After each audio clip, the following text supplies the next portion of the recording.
नमस्कार, आदाब, सत श्री अकाल। कैसे हो मेरे प्यारे दोस्तों? आशा करता हूं आप सब अच्छे होंगे और एग्जाम आपका बहुत अच्छा गया होगा। 15 मई की पहली शिफ्ट की ये वीडियो लेके आए हम सॉल्यूशन की। जितने प्रश्न हमसे कवर हो पाए वही प्रश्न हम करवाएंगे जो एग्जाम में आए थे, क्योंकि गुरुजी खुद पेपर देने गए थे। इसीलिए कि गुरुजी पेपर देने गए थे, 4-5 फॉर्म लगाए हुए हैं बल्कि गुरुजी ने, कि मैं बाहर आके प्रश्न ऐसे ना कराएं और गुरुजी की तरह की इधर उधर से जोड़ के करा दिए। गुरुजी इसीलिए पेपर देने जा रहे हैं, 3-4 पेपर दे के आए गुरुजी। सारे के सारे पेपर प्रश्न वो लेके आए जो एग्जाम में आए थे। तो हम स्वागत करते हैं जय जी का। यही आपको जितने प्रश्न आपके एग्जाम में आए थे वो सोल्व करवाएंगे। Thank you Mandeep sir. सभी साथियों को प्यार भरा नमस्कार। अपने आज राजस्थान 15 मई फर्स्ट शिफ्ट में जो पेपर हुआ था उसकी चर्चा करेंगे। और इससे पहले मैं एक प्यारी सी आपके लिए लाइन बोलना चाहूंगा कि राह जहां तक जाएगी राहगीर वहां तक जाएगा। राह जहां तक जाएगी राहगीर वहां तक जाएगा। दरिया से पूछ रहे हो नीर कहां तक जाएगा। खींच डोर और साध निशाना अपनी मंजिल का, बाद में देखेंगे तीर कहां तक जाएगा। तो आइए इसी के साथ अपने पहले प्रश्न की शुरुआत करते हैं। और पहला प्रश्न जो आपकी स्क्रीन पे आज वो ये है, कवि माँ का जन्म कहां पर हुआ था। देखो मनदीप सर ने अभी जो बताया वो बिल्कुल सही था, क्योंकि मैंने भी 2 फॉर्म लगाए थे। और 2 फॉर्म इसलिए लगाए थे क्योंकि अपने आकलन कर सके और एक साथ में अपने आपको अच्छी तरह से राय और हर कुछ बता सकें कि इस प्रकार से क्या करना है। देखो मैं जो बात करके, जैसे कल हमने एक वीडियो डाली थी उसमें से आज मैं आपको प्रश्न दिखाऊंगा कौन कौन से आए थे।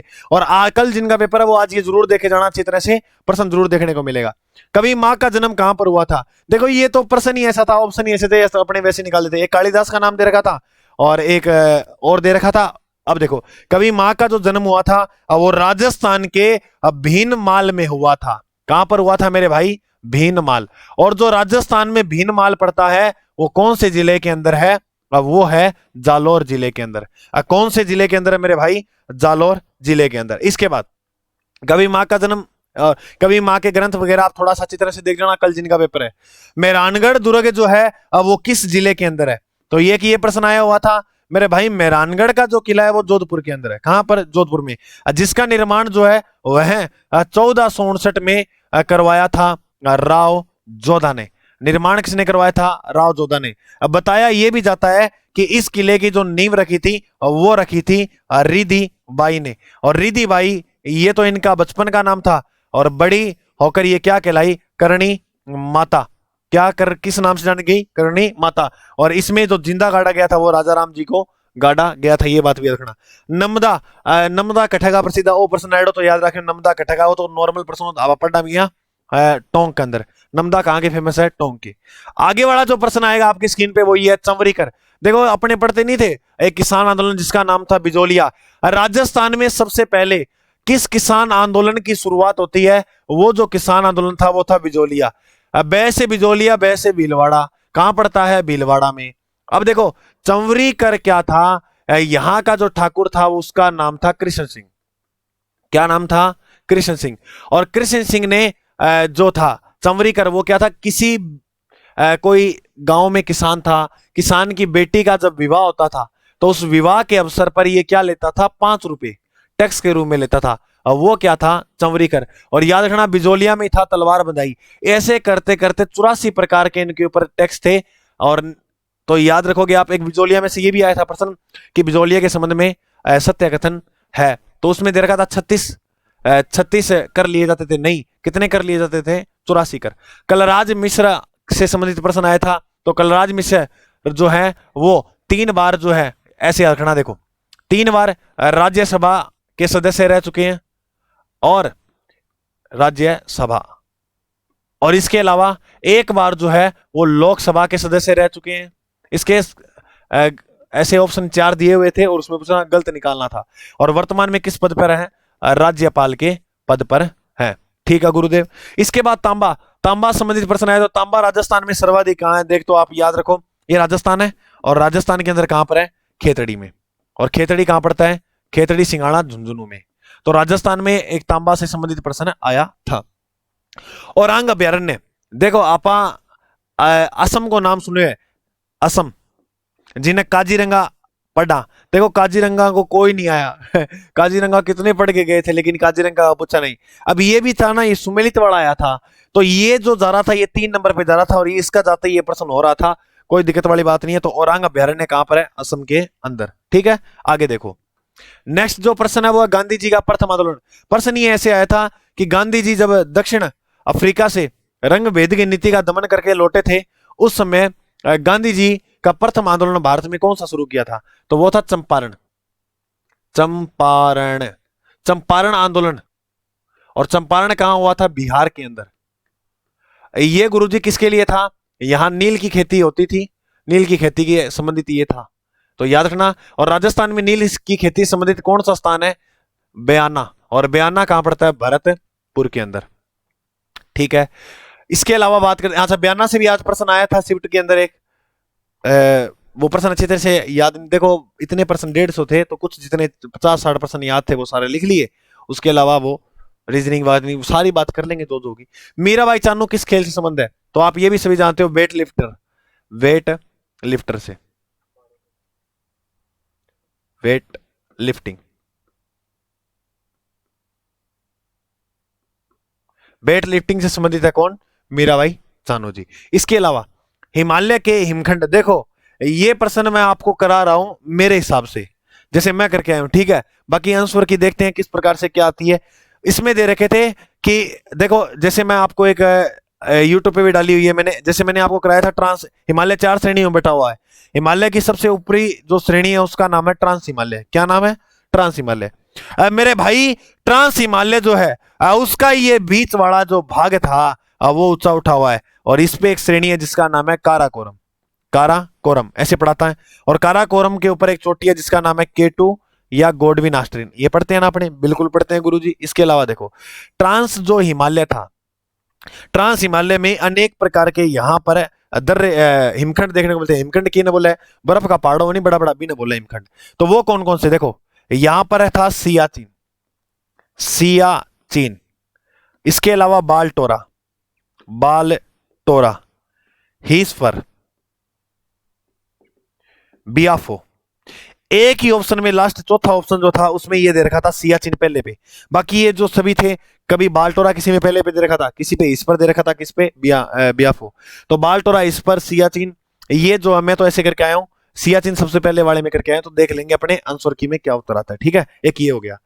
राष्ट्रीय मरु उद्यान किस जिले के अंदर है? तो इसके बारे में आप सभी जानते हो, राजस्थान के जैसलमेर। एक ही ऑप्शन में था लेकिन ये 2 जिलों में फैला हुआ है, जैसलमेर और बाड़मेर के अंदर, लेकिन ऑप्शन में ये था, याद रखना। राष्ट्रीय मरु उद्यान का जो क्षेत्रफल है वो कितना है? 31 दूनी कितना हुआ? 62 वर्ग किलोमीटर। और याद ये रखना, राजस्थान का सबसे बड़ा क्षेत्रफल की दृष्टि से जो अभ्यारण्य है मेरे भाई, और वो कौन सा अभ्यारण्य है? वो है राष्ट्रीय मरु उद्यान, जो कहां पर है? जैसलमेर और बाड़मेर के अंदर। तो इस बात को आप अच्छी तरह से ध्यान रखना, और इन प्रश्नों को अच्छी तरह से देखकर भी जानिए, इनके आसपास वाले। और मैं आपको कल भी कहकर गया था 2011 की जनगणना जितना हो सकता है उतना डीप पढ़ लो, प्रश्न आ रहे हैं। ठीक है, हर पेपर में आ रहे हैं, हर शिफ्ट के अंदर कम से कम 4-4 प्रश्न आ रहे हैं। मत्स्य संघ में शामिल जिले, देखो कल भी बताया था मैंने, अपने जो सुबह वाली जो टेस्ट पेपर से पहले अपनों ने क्लास ली थी उसमें बताया था, और अभी मैं एक बार और बता देता हूं। मत्स्य संघ की स्थापना जो होती है वो होती है 18 मार्च 1948 के अंदर। प्रश्न ये नहीं था तो गुरुजी, प्रश्न ये था कि मत्स्य संघ में कितने जिले शामिल थे? अरे एबीसीडी तो आता है, एबीसीडी आता है, तो ए से अलवर हो गया, बी से भरतपुर, सी से करौली, और डी से कौन सा हो गया? धौलपुर। मेरे भाई ये बात याद रखना, मत्स्य संघ ABCD, अलवर, भरतपुर, करौली और धौलपुर। राजस्थान की पहली जो राजधानी थी वो अलवर थी, यानी जब अपने निर्माण कर रहे थे उसके दौरान। अच्छा, एकीकरण में कुल कितनी रियासतें थी? ये भी प्रश्न आज देखने को मिले था। तो कितनी रियासतें थी? 19 रियासतें थी एकीकरण के।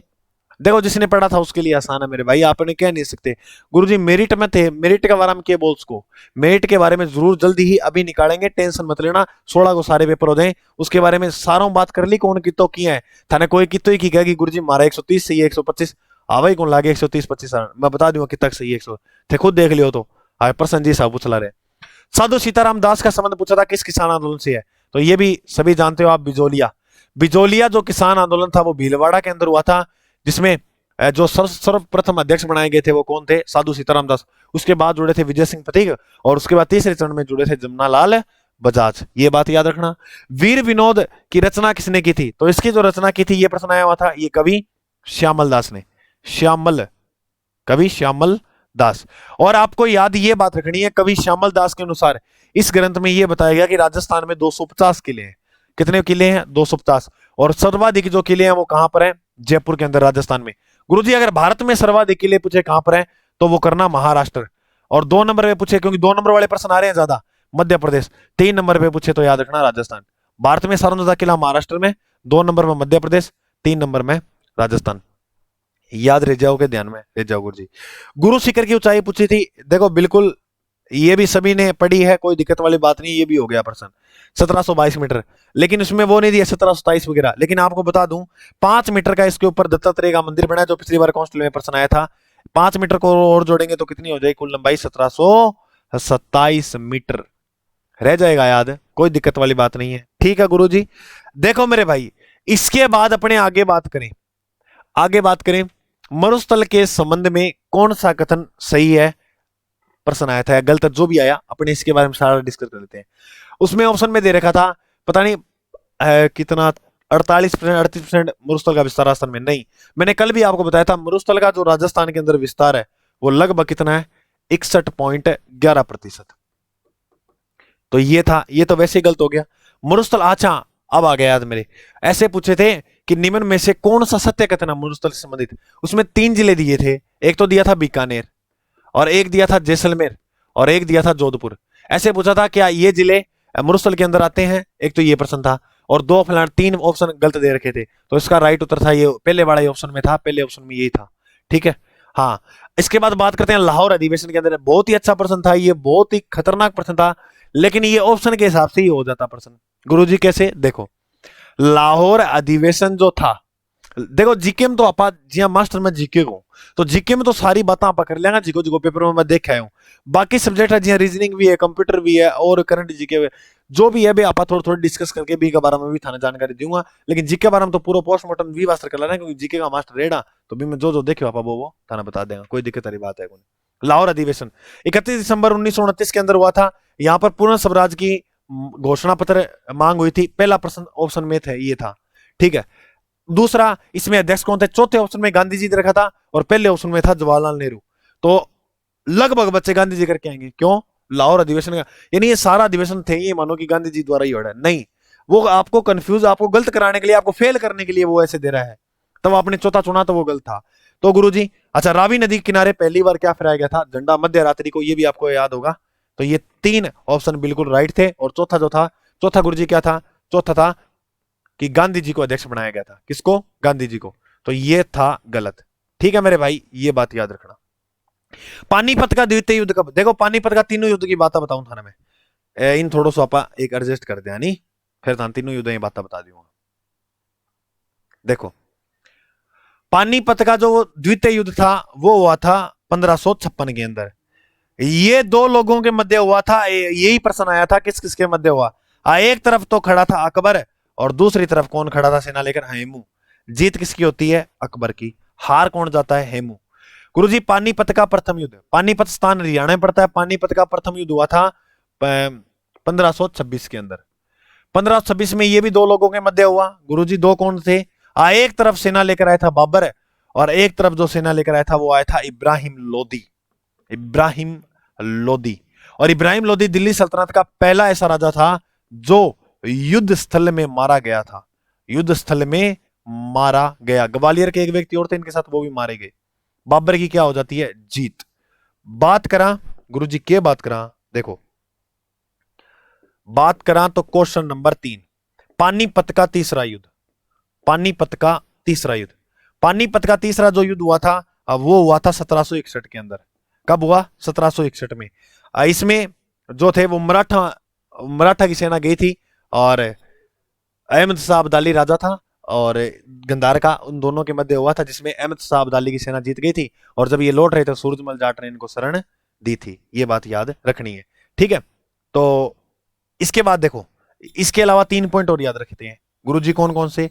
त्राइन का प्रथम युद्ध, त्राइन का द्वितीय युद्ध, त्राइन का तीसरा युद्ध। गुरुजी तीसरो भी युद्ध है, बिल्कुल युद्ध है मेरा भाई। देखो सारी बात बताऊं, तराइन का पहला युद्ध पहला में होगा। पहला कब? 1191, 1191। दूसरा दूसरे में 1192। तीसरा तीसरे में मत कर देना। तो गुरुजी तीसरा करना है 1215 के अंदर। ये हुआ था इल्तुतमिश और ताजुद्दीन यलदौज के मध्य, जिसमें इल्तुतमिश की विजय होती है। ये हुआ था गौरी और पृथ्वीराज के मध्य, जिसमें पृथ्वीराज की हार हो जाती है। और ये हुआ था जिसमें पृथ्वीराज की क्या होती है? जीत, और गौरी क्या होती है? हार हो जाती है इसमें। ये बात याद रखना। ठीक है गुरुजी, हो जाएगी, कोई दिक्कत वाली बात नहीं है।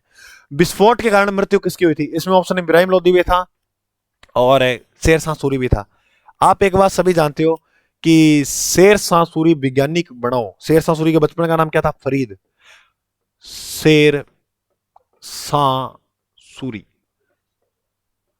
शेरशाह सूरी जो था वो वैज्ञानिक बनो।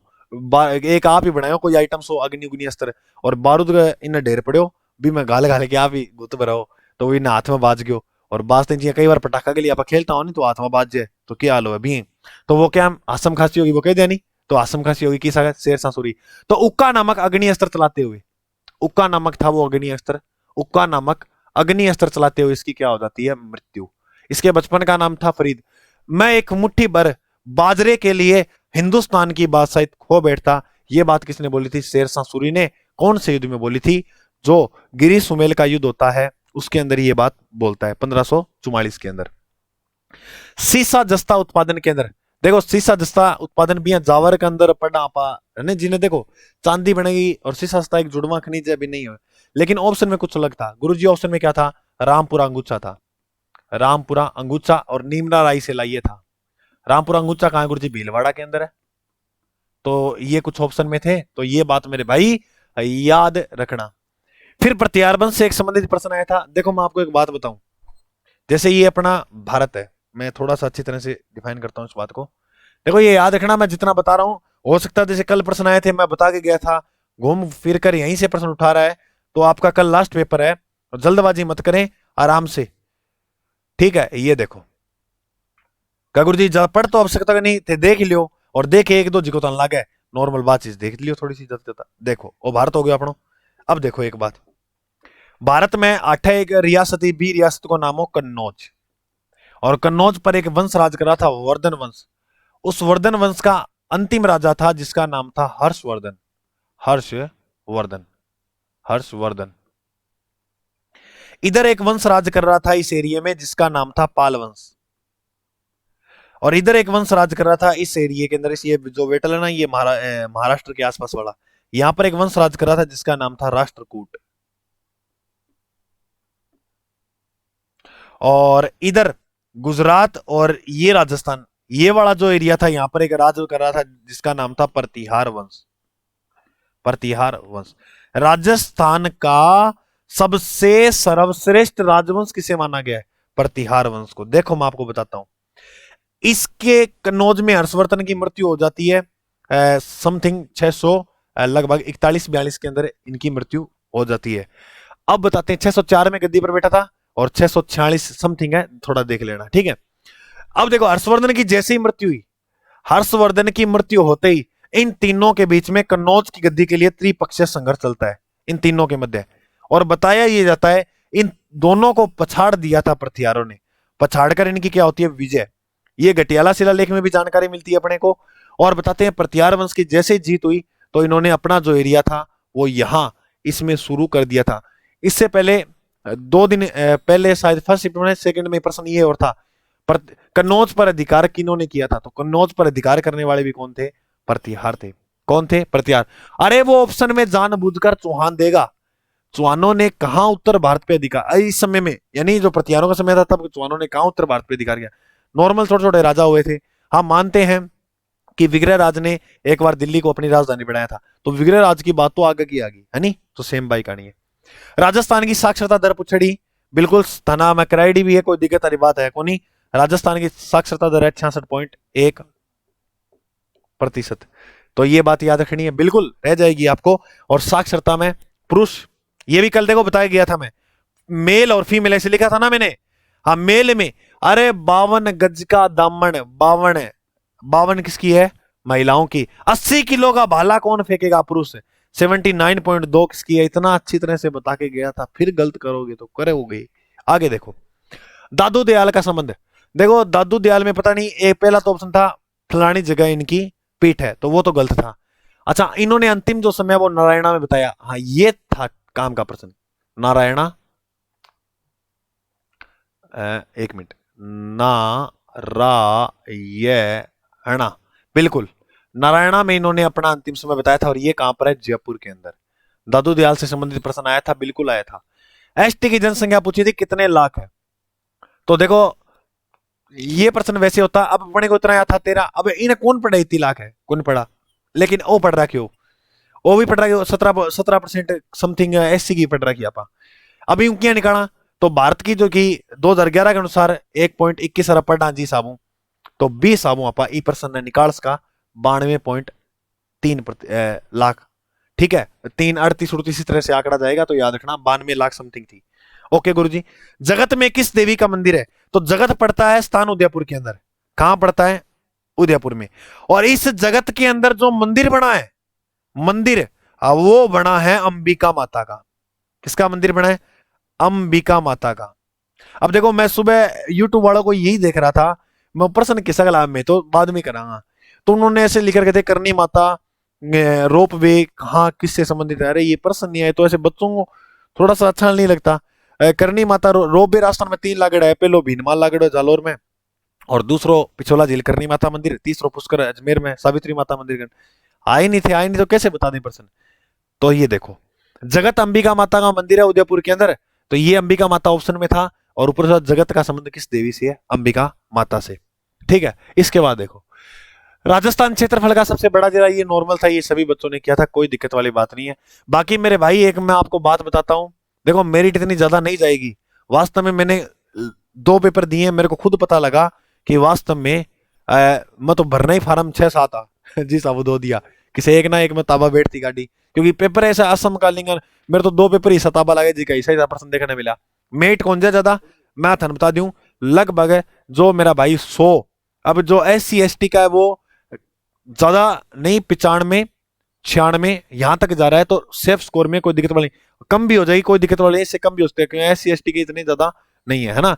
इसके अलावा बात करें जर्नल, जर्नल के अंदर गुरुदेव कितनी जा सकती है, जर्नल में भी सही यही रह जाएगा आंकड़ा, लगभग 100 105 110 के बीच में यही रह जाएगा। अरे टाइम ही नहीं मिला, लोगों ने प्रश्न इतने इतने अटेम्प्ट किए, 114, डंका व्यक्ति ना वो इसने इतने इतने प्रश्नों में रहा है, डंका व्यक्ति 114 115, अब यहाँ तुक्का मारना तो 140 भी करे है, 123 24 25, ये इतने पहुंच नहीं, कोई संभव ही नहीं हो सकता। पिछली बार 2 घंटे में 120 प्रश्न थे, तभी बच्चों के छूट गए थे, तो 150 प्रश्न कैसे हो जाएंगे, और एक पूरे पूरे पेज के सवाल है या नहीं है, तो ये बात है।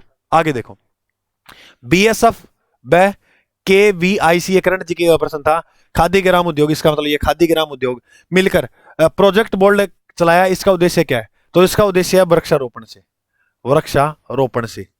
ठीक है, ये कब चलाया गया, 27 जुलाई 2021 को, और इन्होंने अपने उद्देश्य पूरे करने के लिए 1000 बांस भी उगाए थे मरुस्थल वाले एरिया में, कुछ ऐसी जानकारी भी मिलती है।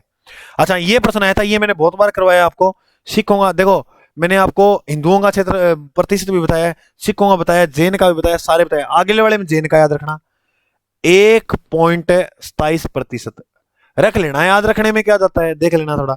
और सिखों का कितना था, 9.6। सिख गुरुजी सर्वाधिक कहां रहते हैं, राजस्थान में, गंगानगर में ये भी याद रखना, गंगानगर में। और ये तो जनसंख्या दृष्टि से, और प्रतिशत के हिसाब से पूछे जनसंख्या दृष्टि में कहां है, तो वो भी आप क्या करोगे, गंगानगर। ठीक है, ओके गुरुजी। इसके बाद राजस्थान मानवाधिकार आयोग के सदस्य, देखो इसमें कुल व्यक्ति है 3, कुल कितने व्यक्ति हैं, 3, जिसमें से एक तो होता है अध्यक्ष, लेकिन इसमें सीधा सदस्य पूछा गया था, तो हम इसका उत्तर क्या करेंगे, अब 3 में से एक गया तो क्या बचे, 2, तो 2 इसके क्या होते हैं, सदस्य। तो ये आया हुआ था प्रश्न, कोई दिक्कत वाली बात नहीं है। कोयला उत्पादन में 4 ऑप्शन दे, कोबरा कोबरा यहां से 4 ऑप्शन दे रखा, चौथा ऑप्शन ये दे रखा रानीगंज, तो ये अच्छा प्रश्न था, रानीगंज। रानीगंज कितना पड़ा गुरुजी, झारखंड के अंदर, तो यहां पर सर्वाधिक कोयले का उत्पादन होता है। ठीक है, इसके अलावा भारत में नारियल उत्पादन में, देखो नारियल उत्पादन की अगर बात करें तो बच्चों पढ़ है केरल, फिक्स है, वही पढ़ के जा, मैं खुद वही पढ़ रखी है। कि भारत में सर्वाधिक नारियल का उत्पादन कहाँ होता है? केरल। लेकिन उसने पूछ लिया भारत में नारियल उत्पादन में दूसरा स्थान, लेकिन इसको कर सकते थे मेरे भाई। कैसे गुरुजी? देखो, वो अपनो दक्षिणी तो भारत है, हाँ, दक्षिण भारत में 8 है कर्नाटक, 8 है केरल और रिली साइड है तमिलनाडु। ये ऑप्शन में थे, एक तो अलग हो, कोई अलग ही हो, तो इन तीनों, एक तो कर्नाटक, तमिलनाडु और केरल। केरल में तो ये तो वैसे ही कट जाएगा क्योंकि पहला तो पूछा नहीं, पहला तो केरल ही है। अब इन दोनों में से एक चुनना था। अब देखो, आप इस थोड़ा सा दिमाग लगाओ ना, थोड़ा सा हो जाए। 8 रिस्क लेना रही पर्सन में, लेकिन रिस्क कई बार किया सही चल जाए। तो मैं तो यही चुन के आया था, इसको ऊपर वाला, ठीक है। लेकिन ये लगभग देखो, थोड़ा सा दिमाग की बात करना तो एक ऊपर लो वही आवे, तो लगभग कन्ने भी वही लगा ज्यादा अधिक मात्रा में, इसलिए कर्नाटक ही इसका उत्तर राइट होगा। इसके अलावा देखो, मेरे हिसाब से कर्नाटक होगा, बाकी आंसर की देखा कि कुछ है। कंप्यूटर से देखो क्या क्या प्रश्न आए थे। प्रश्न था कीबोर्ड में ऑल्ट और शिफ्ट के बटन कितने होते हैं? तो ये सभी जानते हैं, ऑल्ट के भी 2 होते हैं, और ऐसे था। ये तो प्रश्न समझ में नहीं आया, पहली बार में पढ़े तो प्रश्न समझ में नहीं आया कि आयो 1 2 2 3 और 1 3 2 2 ऐसे थे ऑप्शन में, ठीक है। तो 2 2 इसका राइट उत्तर हो जाएगा। 2 ही ऑल्ट के होते हैं, 2 ही शिफ्ट के होते हैं, और याद रखना इंटर के बटन भी कितने होते हैं? 2 होते हैं, ठीक है। एस रैम देखो, अपने पढ़ते हैं मेमोरी। मेमोरी 2 प्रकार से होती है, प्राथमिक और द्वितीयक। प्राथमिक मेमोरी में 2 पार्ट पढ़ते हैं, एक तो पढ़ते हैं रैम और एक पढ़ते हैं रोम। इससे 2 प्रश्न आए हुए थे आज वाले पेपर में। रैम को 2 भागों में बांटा गया, एक तो एस रैम और एक D RAM, static RAM, dynamic RAM. Static RAM जो था, इसका उपनाम पूछा गया था आज वाले पेपर में, इसे कहते हैं केस मेमोरी। Case memory. अच्छा, रजिस्टर मेमोरी के बाद सबसे तेज मेमोरी कौन सी होती है? केस मेमोरी, ठीक है गुरुजी। रोम का क्या प्रश्न आया था? इसका था ये रहा। इसके 3 पार्ट होते हैं, 1 2 3। एक तो था P ROM, programmable random access read only memory, और E P ROM, E P ROM, erasable, programmable, read only memory, और एक था E P ROM, electronic, erasable, programmable और रीड ओनली मेमोरी। अब देखो, इसको तो अपने संशोधन कर ही नहीं सकते, प्रोग्राम मेमोरी में इसमें संशोधन कर नहीं सकते। उसमें पूछा गया था विद्युत के द्वारा किसमें संशोधन किया जा सकता है? तो विद्युत के द्वारा, इलेक्ट्रॉनिक नाम आ गया ना, इसे इलेक्ट्रॉनिक, तो इसमें विद्युत के द्वारा संशोधन होता है गुरुजी। इसमें पैरावैगनिक किरणों के द्वारा। हार्ड डिस्क में प्रश्न आयो, हार्ड डिस्क को अभी शायद मैंने याद को नहीं की टाइप प्रश्न आयो, शायद ही आयो। दोनों ने मिला के सिलेंडर बना, सिलेंडर की संख्या पूछी, अब वो की टाइप आया, थोड़ा देख जियो थे हार्ड डिस्क ने सारी अच्छी तरिया, ठीक है, इन देख जियो। सबसे बड़ी मेमोरी होती है हार्ड डिस्क, क्षमता की दृष्टि से। लाइट पेन से प्रश्न आया था एक, थोड़ा देख जाना। अब इसके बारे में क्या बताऊं, लाइट पेन के बारे में आप सभी जानते हो, हस्ताक्षर करने वगैरह काम आता है। एमएस एक्सेल से प्रश्न आया था मेरे भाई, ये भी आप अच्छी तरह से देख जाना। एमएस एक्सेल में सम वगैरह, वो बराबर के जो पूछे थे सम जोड़ के लिए, वो पूछे गए थे, और इसमें आंकड़े याद रख के जाना है। आईपी देखो, आईपी एड्रेस पढ़ते हैं, बिल्कुल। आईपी एड्रेस में 2 प्रकार से चिन्हांकित होते हैं, एक IP4 और एक होता है IP6। इसमें पूछ लिया कितने बिट के होते हैं?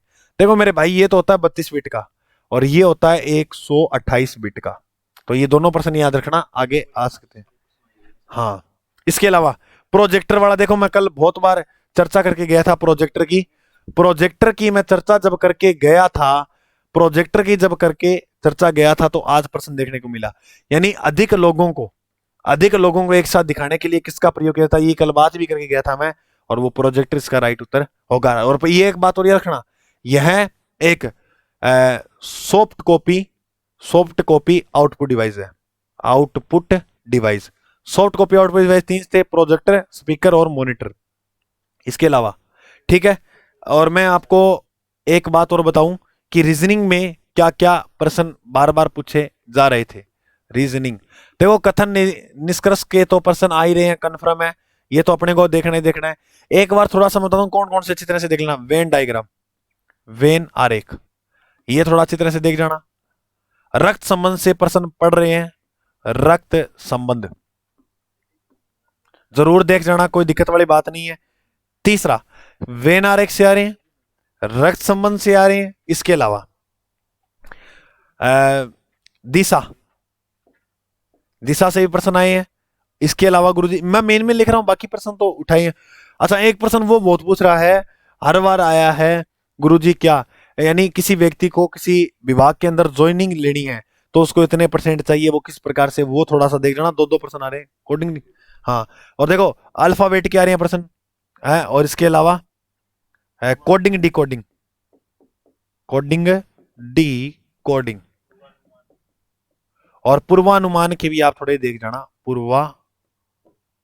पूर्वानुमान, ठीक है मेरे भाई, इसको आप अच्छी तरह से, बढ़िया, बेस्ट ऑफ लक, कोई डरने की बात नहीं है। वो सोच रहे थे तमाशा होगा, महफिल में समा बांधना था, हम वर्दी पहन कर आए और समा बंध गया। जरूर आपने अगर अच्छा पसीना बहाया, अच्छी मेहनत की तो आपको वर्दी मिलेगी। ये वर्दी ही आपके लिए बनी है, कोई गलत कदम मत उठा लेना मेरा भाई। आगे 7,000 पदों पे और ऐसी ही भर्ती तैयार करी है कांस्टेबल की, कोई दिक्कत वाली बात नहीं है इसमें नहीं। अरे अभी एक एग्जाम आ रहे हैं, जिंदगी थोड़ी ना आ रहे हैं। बाबर ने बोले था ना, जब पहला युद्ध बाबर आ रहा था तो बाबर ने क्या कहा था, बयाना के युद्ध में अपने सेनापतियों का नेतृत्व कर रहा था, क्या कहा था कि एक युद्ध आ रहे हैं, जिंदगी थोड़ी आ रही है, जिंदगी बहुत बड़ी, और हो सकता है हम बड़े से बड़े पद पे जाएं। ठीक है, तो इसी शुभकामनाओं के साथ मिलते हैं अगले भाग में, तब तक के लिए जय हिंद।